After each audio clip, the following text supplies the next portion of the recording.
자기 전에 핸드폰을 만지다가 잘 시간을 훨씬 넘겨본 경험 다들 있으시죠? 아무 생각 없이 유튜브 쇼츠를 클릭했다가 몇 시간 동안 쇼츠만 본 경험도 아마 적지 않게 있으실 겁니다. 딱히 중요한 연락을 기다리는 게 아닌데도 카카오톡을 몇 번이나 들어갔다 나왔다 들락거리고, 그러다 심심해지면 핸드폰 게임을 하고 SNS나 블로그, 카페 등 인터넷 커뮤니티의 새로운 글을 계속 확인하고. 이제 핸드폰 중독은 비단 10대, 20대들만의 문제가 아닙니다. 중년들도 스마트폰 사용이 익숙해지면서 중독에 빠진 사람들이 많습니다. 문제는 핸드폰 중독이 일상화가 되면서 뇌가 망가지고 있다는 것입니다. 핸드폰으로는 손가락 움직임 몇 번으로 원하는 것을 얻을 수 있습니다. 필요한 물건을 바로 주문하면 다음날 배송받을 수도 있고, 음식을 배달시킬 수 있고, 스크롤 몇 번 내리는 것만으로도 다른 사람들의 소식을 알 수 있고, 재미있는 유머 글을 읽을 수 있고, 정보를 얻을 수 있고, 여러 가지 자극적인 뉴스를 접할 수 있습니다. 우리는 점점 스스로 고민해서 해답을 찾아내거나 기다려서 원하는 걸 얻는 경험이 점점 줄어들고 있습니다. 이렇게 즉각적으로 결과를 얻을 수 있는 행동을 반복하면서 뇌의 도파민 생성을 자극하고 끊임없는 자극으로 인한 도파민 중독에 빠지게 됩니다. 도파민이란 뇌에서 운동 기능을 조절하는 역할을 합니다. 새로운 것들에 대한 탐색, 주의력, 성취감, 어떤 활동을 하고 싶은 마음, 즉 내적 동기를 활성화시키는 신경 전달 물질입니다. 하지만 인체는 항상 항상성을 유지하려고 합니다. 도파민이 지나치게 많은 경우 그와 비례하여 도파민 수용체가 줄어듭니다. 인체가 스스로 도파민에 대한 감수성을 낮추는 것입니다. 그래서 마약 중독과 같은 도파민 분비에 이상을 끼치는 것을 반복하다 보면 도파민 수용체가 파괴되어 몸과 감정에 이상을 일으키는 것입니다. 도파민 분비에 이상이 생기면 근육 경직 등을 야기시키는 등 몸이 쉽게 피로해집니다. 또한 감정도 딱딱하고 건조하게 만들어버립니다. 평소에도 무기력함이 반복되고 어떤 행위를 해도 별다른 감흥이 없고, 심할 경우 조현병, 우울증, 강박증, ADHD, 주의력 결핍, 과잉 행동장애, 중독, 건망증 등 다양한 정신과적 질환들이 도파민 분비의 이상과 관련이 있습니다. 따라서 도파민은 주로 행복감이나 만족감, 즐거움을 느끼게 해주는 물질입니다. 애나 렘키 애나 스탠퍼드 의과대학 중독의학 교수는 적절한 도파민 분비는 인간에게 심리적 안정을 주지만 폭발적으로 분비될 경우 신경회로가 손상돼 정상적인 작동이 어려워진다고 설명했습니다. 우리의 뇌는 쾌락과 고통의 균형을 유지하는 데 힘을 기울이는 시소와 같은 성질이 있습니다. 예를 들어 건강한 방식으로 도파민을 자극할 때는 이런 경우가 있습니다. 어떤 목표가 있을 때 그 목표를 향해 나아가면서 하나씩 이뤘을 때 보상 체계가 작동해서 도파민이 분비됩니다.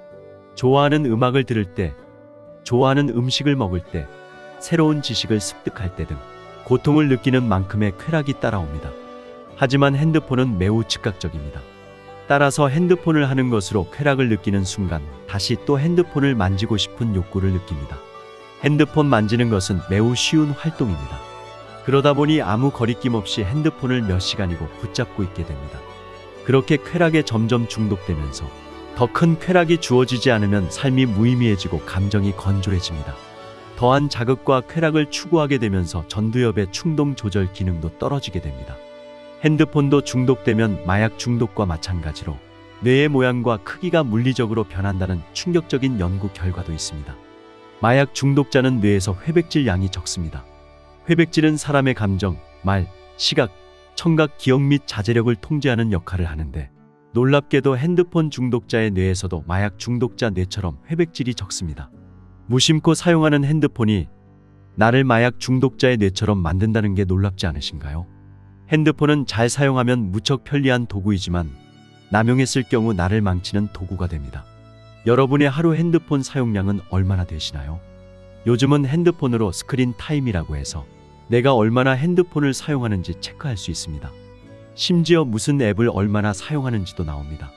평소 핸드폰을 많이 사용하시는 분이라면 스크린 타임을 한번 체크해 보시기 바랍니다. 사용량이 많다면 조금씩 사용 시간을 줄여나가시면 됩니다. 다행히도 우리의 뇌는 유연함을 가지고 있어서 과도한 자극이 계속 들어올 경우 이를 벗어나기 위한 노력을 한다면 손상되지 않은 상태로 회복하는 것도 가능합니다. 핸드폰 사용 시간을 줄이는 것과 동시에 도파민 자극을 관리하기 위해서 이와 같은 활동을 병행해 보세요. 첫 번째로 균형 잡힌 식사입니다. 미네랄, 양질의 단백질, 지방, 비타민 B가 풍부한 견과류, 생선, 육류, 계란, 귀리, 가금류 등이 도파민의 정상적인 분비를 돕습니다. 쉽게 말하면 생선과 육류를 자주 섭취하고 채소도 함께 곁들여 먹고 견과류도 매일 챙겨 먹으면 좋습니다. 두 번째로는 충분한 수면입니다. 수면은 정말 중요합니다. 충분한 수면이 있어야 뇌가 휴식을 취할 수 있고 하루에 필요한 호르몬을 생성할 수 있습니다. 핸드폰을 만지느라 수면 시간이 부족하게 되면 다음날의 내 컨디션에도 영향을 주는 것이기 때문에 계속 악영향의 반복입니다. 자기 전 최소 30분에서 1시간은 핸드폰을 만지지 말고 멀리 떨어뜨려 보세요. 알람이 걱정이라면 알람 시계를 따로 구매해서 사용하시는 걸 추천합니다.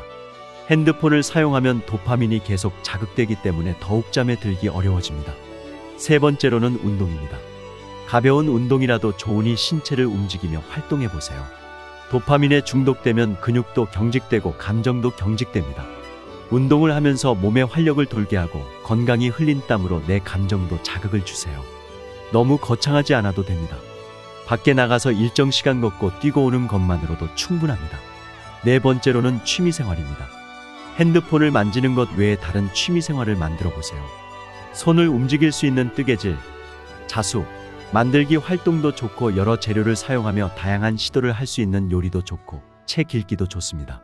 전자기기를 활용한 것이 아닌 어느 정도 인내심을 요구하고 내 신체를 활용하고 내 오감을 활용해서 즐기는 활동들은 두뇌에 다양하고 건강한 자극을 줍니다. 따라서 뇌를 다방면으로 활성화시킬 수 있는 좋은 방법입니다. 다섯 번째는 디지털 디톡스입니다. 이것은 앞서 말한 휴대폰 사용을 줄이는 것과 같은 방식으로 휴대폰과 더불어 각종 디지털 기기의 사용을 줄이는 것입니다. 차이점이 있다면 의식적으로 디지털 기기 사용을 제한하는 것입니다. 도파민은 핸드폰뿐만 아니라 TV, 게임 등 각종 디지털 콘텐츠로부터도 발생하는 것이기 때문에 전자기기 사용을 줄이고 다른 활동을 하면서 몸의 휴식을 취하는 것입니다. 그냥 휴대폰 사용을 줄여야지 하는 것보다 아예 사용하지 않는 날을 정해서 휴대폰 없이 살아보고 일상생활에서 하는 활동을 즐긴다면 점점 휴대폰 사용을 하지 않아도 되는 수준이 됩니다. 디지털 디톡스를 실천할 수 있는 장소에 가는 것도 추천드립니다. 스파, 명상, 요가 등 힐링 프로그램을 제공하는 힐링센터나 조용한 환경에서 자연을 느낄 수 있는 숲속 치유센터, 템플스테이 등에서 시간을 보내며 디지털 세상과 멀어져 보는 것도 좋습니다. 건강하고 행복하게 사는 방법은 뇌와 신체를 같이 관리해줘야 합니다. 잘못된 습관이 있다면 지금부터 바꿔봅시다. 시니어스는 여러분들의 행복한 삶을 응원합니다. 오늘도 삶을 잘 살아가기 위한 지식 하나를 함께 알아보았습니다.